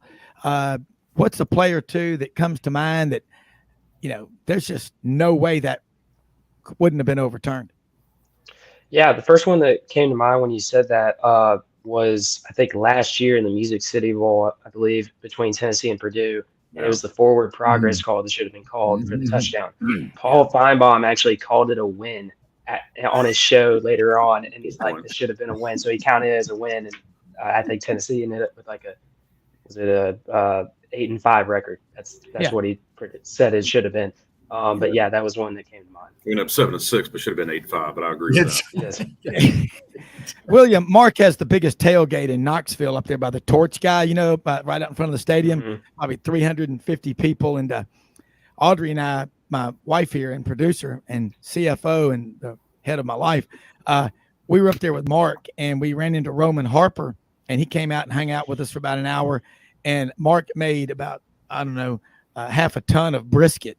And Roman and Audrey and Mark and all of us and his producers from SEC Network ate about 50 pounds of brisket. But man, what a fun place to be. But you know what? If I say, what's a play that would have been different if we would have had the reviews the way we have them now? Is it fair to say 2002, Ohio State and Miami in the national championship game? An hour after the game, the players had already dressed, taken showers, and were leaving the stadium. They called them back in. No, it was 5 seconds. 5 seconds after the play was over, the flag was thrown, and Ohio State got the national championship. Why is that important? Because of this. Since 1970, and everybody listening, get pen and paper handy. Since 1970, how many national championships? William, I'm going to see if you know this. How many national championships since 1970 through the present day does the Big Ten have in college football? From 1970 to present day, I'm going to say, this is probably wrong, I'm going to say like 7. Oh, It may just be the one from Ohio State in 2014, but I may be wrong. I don't know. They've been struggling up and down. Yeah. Mark Ham? I'm gonna say 3 or 4, probably. Close. You win 30 rack of Ham's beer next time I see you with some brisket if you'll make it. All right. It's 2.5. Ohio State got one in 2000. Okay. Yeah. Michigan. Oh, that's right. Nebraska. Here's my point. Think about the narrative. All the minders from Ohio State and Michigan on national TV. It's like when you go to China. I read a book called Just Call Me Billy about Billy Donovan, largest cotton merchant in the world. 1979, he went with a group of Memphis families over to Beijing to, I guess, try to sell cotton and work with the Chinese. He went for a morning jog in Beijing, and all of a sudden there were 3 or 4 Chinese minders watching his every move. You cannot turn on a TV set on any network without the Ohio State minders there pushing the Buckeye narrative. Here's a little bit of trivia that only an idiot savant, as my dad calls me, with a vast storehouse of useless knowledge can tell you. From 1948 to 1997, Michigan did not win a national championship. Now, I'm pretty good with math. Mark went to Collierville High School. William, you went to MUS. Bo Carter went to Sheffield High School. That's 49 years. Okay? So Ohio State won a national championship in 1970. Michigan won one in 1997. But after 1970, it was 1997. They were co-champions, Michigan was, with Nebraska. Nebraska, yeah. In 2002, Ohio State stole one from Miami. And in 2014, in the first ever college football playoff national championship, and I picked Ohio State to stomp them, and they did. They beat Oregon for the national championship. A bit of trivia again. Who were the first 2 teams to ever play in the college basketball NCAA tournament national championship? Anyone? Bueller? Anyone want to guess that one? I think, was it Northwestern and Oregon State, or it was well, in the actual was played in Evanston, Illinois, I think. In the words of the McLaughlin group, wrong. Okay. You know who it was? It was Ohio State and Oregon. Oh, okay. And they also played for the first ever college football playoff national championship. Now, that and $5 will get you a couple of nights with Carl Childers at the State Nervous Hospital. All right, then. I like mustard with them French fried potatoes. But that's the point. 2.5 national championships since 1970 for the Big Ten. Now, how many does the Southeastern Conference have? William? I'm going to go 20. Oh. It's Bama. Bama has 40. Don't worry. Yeah. I'm kidding. No, it is. It's 20. Wow. Now, look, you weren't Googling that, were you? No, I wasn't. Because we play trivia at this place in Wynn on Thursday nights. And MJ and Audrey and I were in there last spring, and there were these 2 guys in there that looked like a couple of living brain donors, and they were beating everybody, had 100%. And we looked over there, and it was like they were Googling all the questions. That's right. I know you did do that. William, you're like your dad and your grandfather. You're a very smart 20. I mean, that's pretty powerful stuff. Okay. So, Bo Carter, why, when we turn on the TV sets, I guess it's because 70% of the TV sets in America are in the geographical footprint of what is the Big Ten. And there's a bunch of guys that look like Archie Bunker sitting in their favorite chair with white socks and John Madden's birth control shoes he used to wear, drinking Croisen beer, that'll watch that Big Ten religiously. Is that why? Because 2.5 national championships since 1970 versus 20, as they say down south, boy, ain't no comparison. No, Rob, you hit the nail on the head. They were talking about, in fact, by the way, too, there was a Big 12 officiating crew in that Ohio State Miami game. We got about 4,000 calls at the Big 12 office that next week. That's right. Not a fun time. But no, but getting back to your point, no, it's interesting to see what could happen out of that whole thing. They when I worked at Mississippi State, they used to always say when they had like 2 regional games on every week, we would talk to the SEC office and they'd say, well, what's this? Son, there are 2.5 million people in Mississippi. There are 3 million people in Cleveland, Ohio. So that was pretty much the bottom line. And then with USC and UCLA coming in, you're going to even get worse, Rob, I think. Yeah. Mark Ham, you grew up in Collierville. You live in Knoxville now, been up there 26 years. You travel a lot.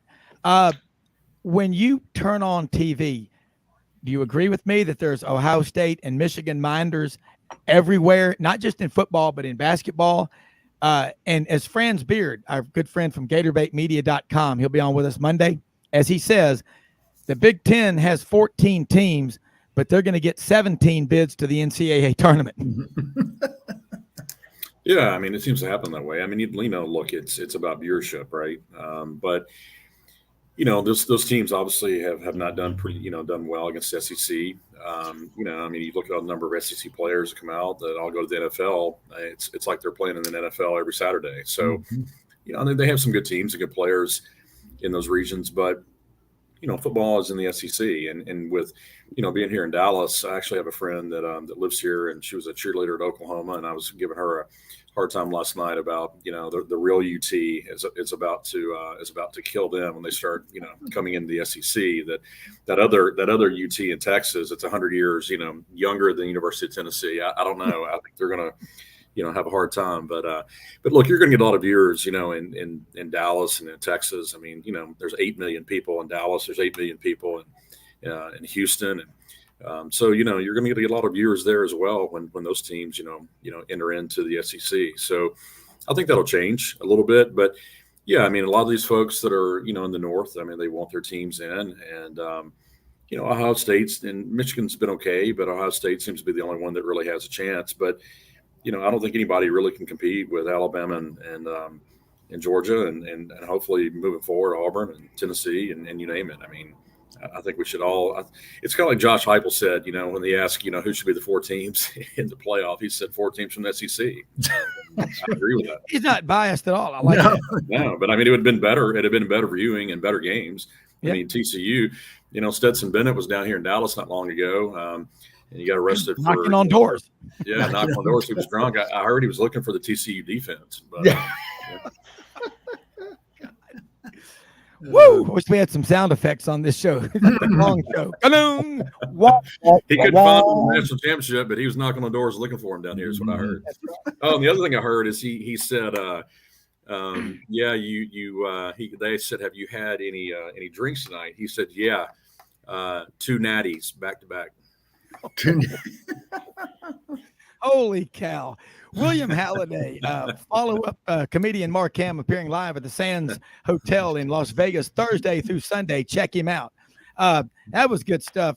William, as a 18, 19-year-old young man, when you watch college football on TV, this is something, my kids are 22, 24, 26, and 34. And even the one that went to Alabama is still a good person. Love Mallory. And the granddaughter, Chandler. But I got to say this. At your age, and because my kids have grown up, and we had Vern Lundquist on the show back September 27th. And first thing my boy said was, he's an icon. That's what we grew up with. If we weren't at Auburn or at a road game, we were with you and Grand Bob watching Vern Lundquist Saturdays at 2:30 p.m. Central on the color TV. Even if the neighbors had the blinds pulled down, we turned our own TV on. William, your impression of college football since you've grown up, do you get the impression of the Ohio State, Michigan? They're always trying to push those Big Ten schools. And can you sit still for 3.5, 4 hours and watch a college football game? Because a lot of people say, these young kids today can't do it. Hell, mine can. Now, they may be drinking some beers when they're doing it, but they can sit still for a long time. Yes, I think we can. A lot of the kids, they'll go with their parents to tailgates and just watch 3-4 hours of college football, and they don't mind it. I will say when I'm watching it at home, my sister gets mad at me because she wants to turn on Saturday her show. So she'll say, "Hey, why we have to watch sports all the time? Like, what's the deal around here?" So Wait a minute. yeah. My daughter, So we Hallie, barely get any screen time. my daughter Hallie and her husband, my son-in-law Brooks Meadows, are watching the show up in Richmond, Virginia right now. And I mean, Hallie went to a lot of football games. I mean, a lot growing up, and watched a lot of college football. And when I win the lottery, I'm going to pay her back for the pain and suffering. She needs to call one of those ambulance chasers on TV. But William, I love hearing you just say that. There's Saturdays are reserved for college football. What would you do if, when you graduate from Auburn, if a dear friend asks you to be in their wedding on a football Saturday in the fall? How many ways can you tell them no? It's just me. If it's Tennessee Bama, I say no right away. Yeah, I don't know. It's hard. I mean, I guess I can get away with some games, but not many games. If it's certain big college football games are on CBS, like the big CBS sports games for SEC. So that's hard. What if, and this is the scary thing that you see in today's world, a baby shower, and they ask the men to come? I can't imagine my dad and his crowd. They'd be like, "Do what? Are you kidding me?" No. Bo Carr, can you imagine that? Mark, can you imagine? I mean, seriously. But that's the kind of stuff that people, they're trying to interfere with us watching college football. And I think it's great. But William, I tell you what, every time you're on here and you're getting a little more comfortable, a little more relaxed, have fun. As Doug Dean says, wheel your arms around like a whirling dervish, have fun. But I want to come back and ask some more questions on this stuff, because this Friday roundtable, I like to do this. Bo, I want you to give an idea or two to William on a good story he could write. I know he's got certain ones he has to, but for columns and pieces. And Mark, I want you to do the same thing right after this quick commercial break.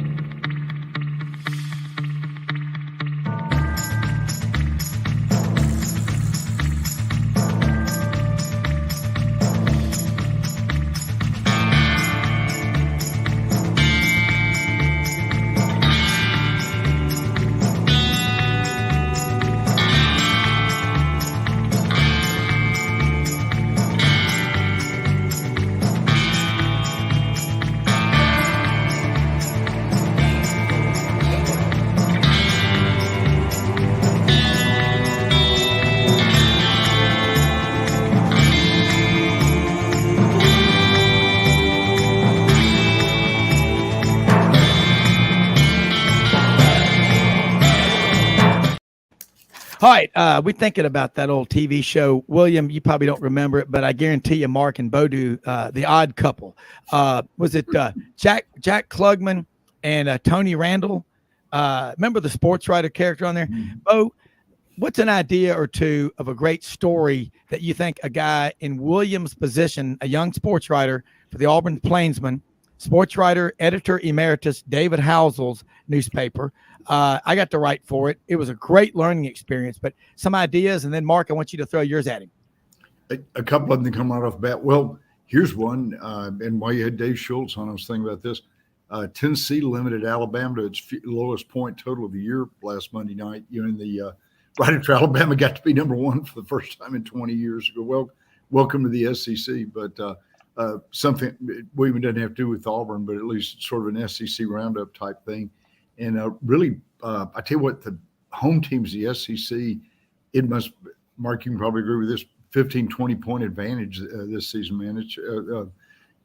Kentucky beat a red-hot Mississippi State team the other night, I think 71-68. But this has been it seems like for many years, it's been the biggest home court advantage for SEC teams in many years. You're used to Tennessee and Kentucky and, Auburn last year and several other teams, Alabama this year. Have been coming in really racking up wins on the road. Boy, they're hard to come by this year, as you can tell. Yeah. Mark? Yeah, I think, when you look at basketball, I mean, it's been all over the place. I mean, we got a big win, obviously, against Alabama.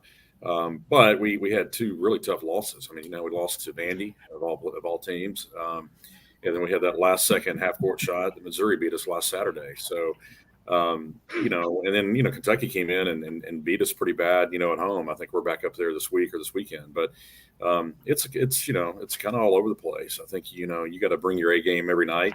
The good thing about basketball is if you lose, and you win again, you can move back up and get a pretty good seed. It's unlike football; you only get one game a week, right? So I think it's going to be interesting. I think the SEC tournament will be good. I mean, March Madness is one of my favorite times of the year, and you're always pulling for the underdog. But you want that number one seed because you get to play a 12 seed, so or whatever it is, 16, 16, whatever it is, 16 seed. So. It's going to be fun. It's going to be fun to watch, but, a lot of good basketball on the way. William, all right, those are a couple of ideas. What's your lead for that story? For both of those? The first one, Bo Carter's first, Mark Ham second. Now you're making me have to think. I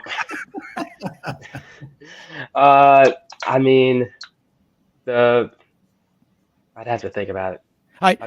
Think about that. It's just that's the thing is that you think about the stories that we like to read, and Bo, where do you consume most of your information? You're a journalism. You've taught journalism. You are journalism. Where do you consume most of your information? Mostly. I hate to say it, about half of it from newspapers. I'm still old-fashioned. Nothing wrong with that section here today. Yeah. Okay. Mark can tell you too, the Dallas paper used to be the best one in the country. You'd have like a 16-page sports section, but a lot, probably 30% newspapers, 60% internet, 10%, different websites, then 10% social media. As William knows, don't ever believe anything you read on the internet. Be sure to vet it. William, who invented the interweb? You'd think I'd know, but I don't. Al Gore. Al Gore. Al Gore. The interweb. Mark, you are you are nonstop. You're like Jimmy Hart, Jerry the King Lawler's manager. You're everywhere. Where do you consume most of your information for sports in today's world as of 17 February 2023? Drudge Report. No, I'm kidding. I would say that, I typically have a, subscription to the Knoxville News Sentinel. So, I'm able to keep up obviously with Tennessee basketball and football and those type things. But, I don't know. I'll go to ESPN, but to be honest with you, probably the most information I get is probably from my son. I mean, he's kind of a sports junkie, and, with him in his sports management, degree he's working on at UT, and he's actually working with the basketball teams and stuff now, donors. He's constantly sending me stuff. I mean, the minute you get anything from me regarding Tennessee recruiting or anything that has to do with Tennessee, he's already received it within 2 seconds. So yeah, where I get most of it, and then I'll go online. I go to ESPN. Not crazy about them, but. You get a little bit of a broad view there. And then, I have something on my app. I have an app called, we do a fantasy football team, but I have something called The Score that keeps up with all the scores, and you can really kind of look at the NFL, NCAA basketball or whatever. And there's usually stories there. I can go on and get all the scores of who won. And if I click on it, I can get kind of a recap of what's going on, and it gives the standings. So, I don't know that I have just one source. Probably my son's probably the best source, I guess. Yeah. And it's funny you say that. And William, I'm gonna give you two things. My kids, they give me so much information, it's crazy. They're so on top of it. But as a endorsement of journalism, I'm with Bo Carter. I'm with Mark Ham. William, I love newspapers.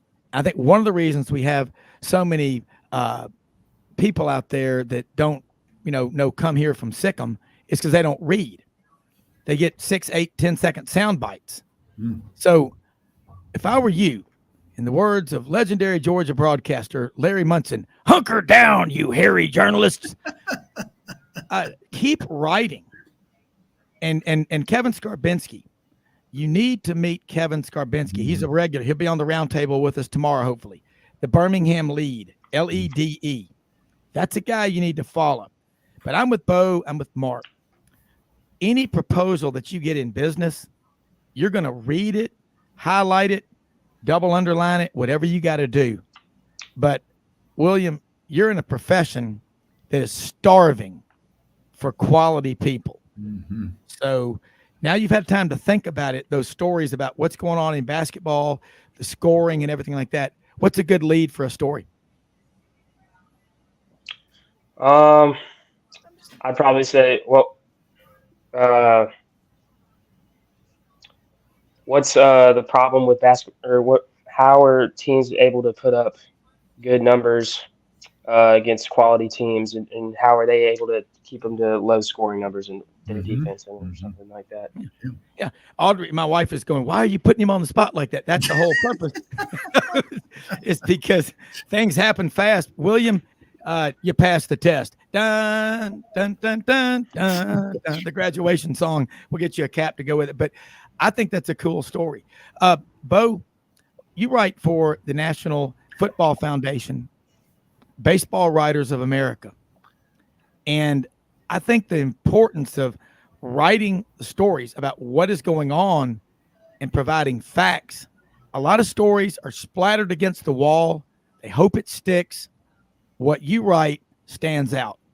Wow. Well, we try that. For example, this week, the Baseball Writers Association put the list of the National Stopper of the Year candidates. You'll see things along these lines, and really they're more really news stories than anything else, but it highlights probably 75 kids from 25 or 30 different colleges. And the schools will do secondhand stories, like Rob Browne has been one of the 75 candidates for Division I Stopper of the Year or whatever, too. So, and the timeliness, and Rob, you hit the nail on the head, too. Division I baseball starts today. In fact, we're going to go watch the Vanderbilt Oklahoma State game over at Globe Life Field here in about 3 hours. But it's a lot of it has to do with the timing, and then also just getting the information out there that people are looking for. Yeah. Mark, college baseball. Tennessee's baseball coach is a calm, low-key kind of guy, doesn't draw attention to himself. They need to make Tennessee baseball exciting. What would you recommend? I think they ought to go out and get the daddy caps, the Joe Namath swag, furs, maybe a coonskin cap, and maybe some dancers or something to come on the field after every home run. And I think if we did something like that, we might get more viewers. Yes. More people in the stands. Seriously, Tony Vitello, you see him in the neighborhood, like you see Rick Barnes out a lot.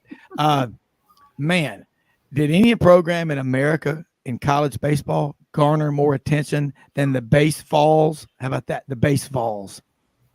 Well, we play in a small stadium. I mean, and so the balls get out of right field pretty quick. And we have a smaller stadium. So with that, again, it's the crowd is right there on top of you. They're talking about expanding and doing that. My son actually is going to be working baseball as well. So, but you know what? He's done pretty well, and you got to have pitching. You really do. And if you look at the teams that win, you got to be able to hit the ball. And I got a good friend that actually pitched for the Balls for a while. And we went to, I didn't go, but when the team went to the College World Series, the reason we didn't hit as many homers is that wind was blowing in. Mm-hmm. And he said, look, it's a little further out and the wind was blowing in. And most of the balls that would have gotten out at at Lindsey Nelson just weren't getting out, out there in Oklahoma. So our bats weren't as hot because we weren't hitting as, many out. And then last year, with Notre Dame coming in, I don't know if we got cocky or we just had too much swag going on because we had great pitching. But I think it's going to be interesting. I think pitching, and he continues to recruit well. So I think we have some pretty good pitchers. We've got some guys who are going to be, in the top round, being drafted. So it should be fun. William, college baseball, Butch Thompson. He'll be on with us tomorrow morning on the Saturday show. Are you a big fan of college baseball? And where do you go? Where do you like to go? They've got the outfield tailgating. Every school, now, Bo, from Mississippi State, y'all started all this stuff. You made the left field, what they call the left field lounge. They used to bring flatbed trailers out there and put cookers on there and smokers. William, where do you and your friends like to hang out at a college baseball game? And do y'all get there early and stay late? The last college baseball game I went to was last year between Ole Miss and Tennessee when they were both ranked, and it was a pretty good game. I stayed for the long haul of it. But we sat in outfield, probably because mainly they were the cheapest tickets we could get. Yeah, we just sat in our lawn chairs that we brought, and it was a good time when I went. So yeah, well, the atmosphere at a college baseball game. And this, William, I'm gonna throw this one at you. Everybody always says you got to make it exciting. These young kids won't stay very long. When you go to a football game, if you're in the press box, I mean, that's different. But if you're in the stands, what's going to keep you there? Are you going to leave because you can't text your friends and send Instagrams during the game? Are you going to stay the full 60 no matter what until the teams kneel for the post-game prayer at midfield? I'm not going to leave just because I can't text my friends or certain things. If I leave, it's because the game's gotten uninteresting or just like the team like is up by 40 or something. But if it's a close game and it's worth watching, I'll stay. So yeah. How about it? And you would, yeah, okay. Because people always, what we're seeing now, Bo Carter, is 50,000 people outside of a stadium with 90 to 100,000 people inside. Have you noticed that changing? I mean, you go to Starkville now. Have you been there lately? Yes. Holy cow. When during the fall, they actually, and Mark knows this, they have companies that literally will come in and set up the tailgate. You take the tent down, store it in a storage room, and then turn in the paraphernalia. But I mean, heating, they've got Wi-Fi there, generators for the television. It's I can remember going to Mississippi State games when I worked there in the 70s, or going back and forth. And you'd see maybe like 6 RVs out there. Now there's a whole, there's acres and acres of tailgate. And Alabama and Tennessee have had that for years. Yeah. Mark, there's no work involved in setting up your tailgate on a Saturday, is there? For me, it's not. I will tell you the years before Tennessee tailgate came along, me and my buddy Ty, we would go to Kroger on Friday night and load up SUVs with tents and you name it. And we'd get up at 5 a.m. because it was first come, first serve. So we would take 2 cars. So we would follow each other down. And then we learned that when we got there, they wouldn't, why, I don't know, they would keep the parking lot closed until exactly 6 a.m. Well, we found out quickly that Ty could jump out of the car, go stand in our spot. And then when they opened up, I would come up there and park the car. We go back, get in his car, then go to Starbucks, So we did that for years. And then when Tailgate Tennessee came along, I mean, obviously Terry Turner, who has really turned that into a real success. But they come down on Thursday with trucks, full of stuff, and they set it all up. So the good thing is, as you know, I just bring some barbecue and some booze, and we go down and have a good time, and I leave, and I don't have to really do anything except drink water and eat barbecue. Yeah. Well, it is an incredible atmosphere. And William, I think a cool story, I'm just going to throw one out at you, would be how tailgating has evolved to every sport. Do you see that? I mean, look at the baseball atmosphere that you have in the college game. And there are a lot of places where college baseball is a bigger revenue producer than college basketball. Can you believe that? I can't believe it if it's the SEC where you have like multiple ranked teams in there and people just want to go down there on a weekend to watch a series. So I can believe that. Yeah. So I think that part of it, we're getting it. And, NIL, the portal, whatever, we almost went the entire show without bringing that up, but I bring it up for this reason. I'm against anything that makes college sports more like pro sports. I love pro sports. Let's keep the wall between them. And I'm going to tell you what, William, here's a cool story for you. Contrary to popular opinion, there are not that many guys out there across the country getting these big NIL deals. And I'd like to see how many going forward each year. I bet that number keeps dropping and dropping and dropping. Because, Mark, you know this in business, and Bo, and I do. If you don't get a return on investment quickly, the interest wanes. Folks, most often, we're most going to see the face of Christ in the least among us, go out and help people with the expectation of getting nothing in return. Sidelines is a success because we have great guests. William Halliday, Bo Carter, Mark Ham, David Schultz, Johnny Ballpark Franks. We're here 6 days a week, okay? As my wife says, there are a lot of sports radio shows out there, and they talk about politics and all that other crap. We don't do that. As they say in today's world, we're your safe space from that. We'll talk sporty to you. So join us 6 days a week, sidelines.live. If you miss us live, and you can sync it from anywhere. You can sync it from, the shower, your duck blind. You can sync it from an airplane, as long as you're not the pilot. We're here 6 days a week. We'll be back tomorrow, but also 680thefan.com, the podcast park in Atlanta, Radio Alabama Group, Kicks 96.3, Alexander City, Lake Martin, Sports Radio, FM 104.7, up in Cookeville, Tennessee on the Cumberland Plateau, and other radio stations coming soon. But until then, folks, thanks for tuning in. Have a great day, and we are out of here.